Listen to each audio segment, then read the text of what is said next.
میرا دل بدل دے۔ السلام علیکم ویورز۔ ایک مرتبہ میں نے امام غزالی کی کتاب کیمیائے سعادت میں سے ایک حدیث پڑھی کہ حضور صلی اللہ علیہ وآلہ وسلم نے فرمایا، ریاکاری کی مثال بالکل ایسی ہے کہ جیسے اندھیری رات میں سیاہ پتھر پر سیاہ چونٹی چل رہی ہو تو وہ انسان کو نظر نہیں آتی۔ بالکل اسی طرح اس کے دل میں ریاکاری داخل ہو جاتی ہے اور اسے پتہ بھی نہیں چلتا۔ اس حدیث کو پڑھ کر میں نے اللہ سے سوال کیا کہ اگر اندھیری رات میں سیاہ پتھر پر سیاہ چونٹی ہو تو یہ سارے بیرونی عوامل ہیں، انسان کا اس میں کیا قصور ہے؟ ان عوامل کے ساتھ اسے کس طرح سزاوار ٹھہرایا جا سکتا ہے کہ وہ ریاکاری کا مرتکب ہو رہا ہے؟ اس سوال نے میرے اندر بے چینی اور اضطراب کی کیفیت پیدا کر دی۔ دل پہ بوجھ تھا کہ اس طرح تو ہم کبھی ریاکاری سے بچ نہیں سکتے۔ تھوڑی دیر بعد جب میں نماز پڑھ رہی تھی تو میں نے دیکھا کہ سفید جائے نماز پر ایک چونٹی چل رہی تھی۔ ساتھ ہی میری بات کا جواب مل گیا کہ اگر دل کی زمین سفید ہو تو چونٹی ضرور نظر آتی ہے، لیکن اگر دل سیاہ ہو جائے تو کچھ نظر نہیں آتا۔ آج کے انسان کا سب سے بڑا مسئلہ سکون قلب ہے۔ اللہ تعالیٰ کی بے شمار نعمتوں کی طرح سکون قلب بھی بہت بڑی نعمت اور عطا ہے۔ سکون کی ضد اضطراب اور بے چینی ہے۔ اضطراب خواہش سے پیدا ہوتا ہے۔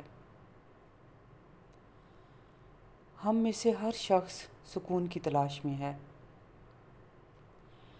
واصف علی واصف رحمۃ اللہ علیہ اپنی کتاب دل دریا سمندر میں فرماتے ہیں کہ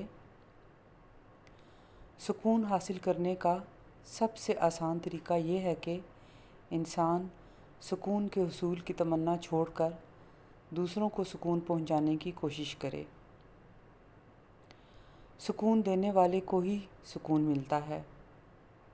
کسی کا سکون برباد کرنے والا سکون سے محروم رہتا ہے۔ کچھ لوگ سمجھتے ہیں کہ دولت سے سکون ملتا ہے، لیکن دولت اور مال نے کبھی کسی کو سکون نہیں دیا۔ بادشاہوں نے بادشاہی چھوڑ کر درویشی تو قبول کی ہے، لیکن کسی درویش نے درویشی چھوڑ کر بادشاہی قبول نہیں کی۔ مال جمع کرنے والے اور مال گننے والے پر عذاب ہے۔ وہ مال جو خدا کی راہ میں خرچ کیا جائے باعث اطمینان ہو سکتا ہے۔ سکون قلب اس وقت تک نہیں ملتا جب تک کوئی عطا کرنے والا نہ ملے۔ عطا کرنے والا ایک نگاہ سے دولت تسکین بخشتا ہے۔ اس کا ایک لفظ ہی دل کا قفل کھول کر اسے سکون سے مالا مال کر دیتا ہے۔ اچھی صحبت دل کی پاکیزگی اور سکون کے لیے بے حد ضروری ہے۔ انسان کے خیالات اور عمل ویسے ہی ہوتے ہیں جس قسم کے لوگوں کے ساتھ اس کی صحبت ہوتی ہے اور جن کے ساتھ اس کے دل میں محبت ہوتی ہے۔ ارشاد باری تعالیٰ ہے، بے شک اللہ کے ذکر سے دلوں کو اطمینان حاصل ہوتا ہے۔ بے شک سکون قلب مالک کا قرب ہے اور قرب الہی کا واحد ذریعہ سجدہ شکر ہے۔ شکر ہی سے اللہ تعالیٰ کے خزانوں کے دروازے کھلتے ہیں اور انسان کو قرب الہی حاصل ہوتا ہے۔ آخری چیز جو ان سب باتوں کے حصول کے لیے بنیادی حیثیت رکھتی ہے وہ دعا ہے۔ عاجزی کے ساتھ اللہ کے دربار میں انسان اللہ سے دعا کرے کہ وہ ہمارے دلوں کو اپنی محبت سے بھر دے اور ان کا رخ اپنی طرف موڑ دے، کیونکہ دلوں کو بدلنے کی طاقت سوائے اللہ کے کسی کے پاس نہیں ہے۔ وہ جب چاہے اپنی نظر کرم سے دل کی دنیا کو بدلنے پر قادر ہے۔